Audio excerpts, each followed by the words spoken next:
see what's happening throughout the region, click on the calendar of events at KREM.com. This is a Storm Tracker 2 weather alert. I'm meteorologist Tom Sherry, going to get you back to Oprah in just about 20 seconds. It is a rainy, windy afternoon. You take a live look outside, and you can see the cameras are bouncing on the Department of Transportation cameras. Now, on the watches and warnings, everywhere you see shaded in purple, that's the wind advisory in effect until 10 o'clock this evening. Wind gusts to 45 miles per hour. And we have rain now falling across the area. I'll have a complete forecast for you coming up on KREM2 News first at 5. This has been a Storm Tracker 2 weather alert. Keep it right here on KREM2 for updated weather information. Or for weather on demand, just log on to KREM.com. This segment of KREM2 News is sponsored by Safeway. This is a Storm Tracker 2 weather alert. Good afternoon, everyone. I'm meteorologist Tom Sherry. Going to get you back to Oprah here in just a few seconds. First, let you know about this wind advisory across the area. It is creating some real problems outside. Matter of fact, a lot of folks without power. According to Avista, Grangeville, Idaho, 683 people without power, 345 people in the Colville area. In Ferry County, you've got 2,200 folks without power. And over in Kootenai County, the Spirit Lake and Athol area, you've got 400 people without power in that location. Quickly, let's go to Sky Tracker. And as you can see, everywhere you see shaded in purple, that's where that wind advisory is in effect until 10 o'clock this evening. Could see some wind gusts in excess of 45 miles per hour. Also, we're seeing some rain that is occurring across the area, mostly now into areas of northern Idaho with snow falling at the higher elevations. Across Lookout Pass right now, we're seeing snow falling at this time. I'll have a complete forecast for you. I'll let you know when things are going to calm down. Watch my forecast tonight on KREM2 News, first at 5. This has been a Storm Tracker 2 weather alert. Keep it right here on KREM2 for updated weather information. Or for weather on demand, just log on to KREM.com. This is a Storm Tracker 2 weather alert. I'm meteorologist Tom Sherry. Thousands of people without power tonight as winds continue to howl across the area. You can see everywhere is shaded in purple. That's the wind advisory in effect until 10 o'clock this evening. Could see wind gusts in excess of 45 miles per hour already. We've seen some very strong wind gusts out at the airport, 45-mile-an-hour winds. I'll tell you when things are going to calm down. I've got your complete forecast coming up just minutes away on KREM2 News, first at 5. High winds sweep across the entire Northwest, knocking over trees and power lines. We have live Storm Tracker 2 team coverage of this strong storm. Wind advisory in effect until 10 o'clock this evening. I'll tell you when things are going to calm down. I've got your complete forecast. Plus, investigators released new details on a shooting involving a Spokane County Sheriff's deputy. Good evening, everybody. I'm Charles Rowe. And I'm Nadine Woodward. KREM2 News at 5 starts in just minutes.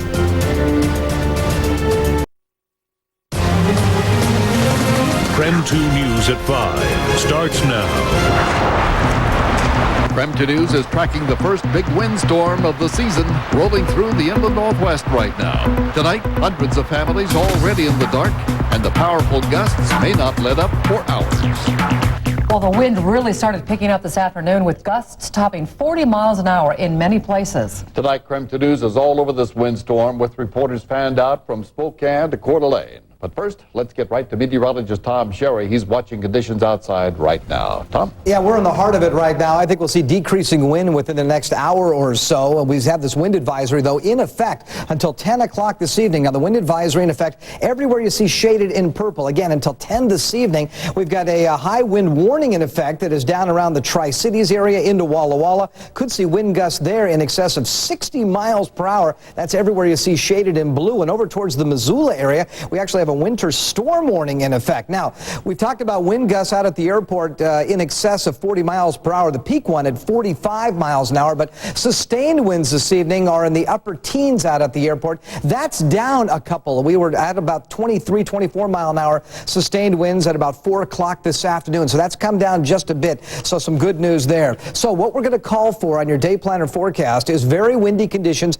at least for the first part of this evening. We'll go from very windy to just plain old windy overnight with winds in that 15 to 20 mile per hour range, but it will be out of that advisory criteria with an overnight low expected of 32 degrees. Then tomorrow we'll look for mostly sunny skies. At least we're going to dry things out. Highs expected in the mid 40s, and we'll look for winds right around 10 to 15 miles an hour. So for the next hour or two, the windiest conditions here in the inland Northwest. For many people, today's wind even made the most routine errands a chore. KREM2's Lee Stoll live now with how people brave this first big windstorm of the fall. Lee. Well, it's literally day and night up here on Cliff Drive up on the lower South Hill. It is beautiful right now. As you can see, the city very clear. Our trusty wind gauge not even moving. But people that we spoke to earlier in the day said that they were awoken this morning by the sound of tree branches smacking their windows. And by late this morning, those low clouds had really rolled in, and the rest of the storm was soon to follow at about noon. It's basically been dark and dismal all day long. However, from Cliff Drive, where we are right now on the South Hill, you could barely see North Division because the low clouds cut visibility down in every direction. We drove all the way out to Airway Heights and logged wind gusts up to about 20 miles an hour earlier this afternoon. Most people we talked to seemed prepared for the rain with umbrellas and jackets. The wind, though, was another story, just making it difficult to really do anything outside today. Because it's gray and there's no sun and it's cold. Yeah. But we're gonna go home and make a fire. I personally enjoy the stormy weather because it's winter, but yeah, kind of depressing. I do like the weather because then you can snuggle up on the couch and whatnot, but other than that, it's really not good for much else. No, I was supposed to work on a project outside today, and it just hasn't been the day for it, so. And one sign of how windy it was today, all those pine needles just covering area of lawns and even the roadways and the sidewalks, just everywhere you went. Coming up at 6, we went along with an arborist today because, of course, with these windstorms, one of the main concerns are the trees in our areas. In just a matter of minutes, he found some major problems. We'll tell you what to look for as a homeowner coming up at 6. Reporting live, I'm Lee Stoll, KREM2 News. We just checked with utility companies across the inland Northwest about power outages, and right now Avista reports more than 1,000 customers in the dark, mostly in the Grangeville and Colville areas.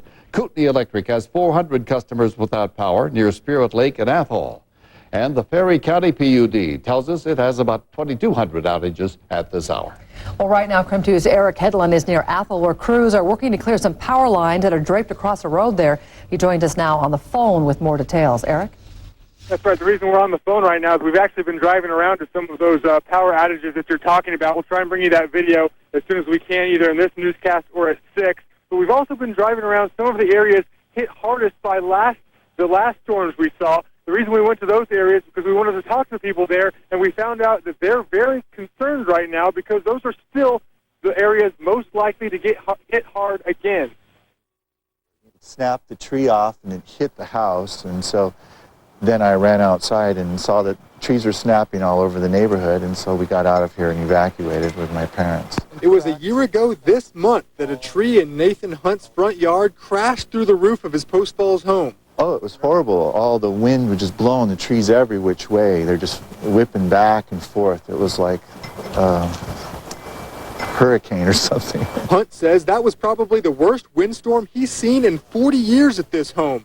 But he and his neighbors weren't the only ones dealing with major wind damage in North Idaho over the past year. This Hayden neighborhood ravaged in June, several trees crashing through homes. The area is now rebuilt, but today we found other massive trees swaying precariously. We've always worried about those because those lean across my parents' bedroom. Back in Post Falls, the tarp still covers Nathan Hunt's roof. Because of insurance issues, he's still rebuilding a year later. But he's also been looking forward, removing one tree and trimming branches on several others, just in case. Right around the time you had the tree go through your house, are you getting worried? Sure, we're worried, yeah. But we might just take off and go to the motel if it gets too bad, like we did last year.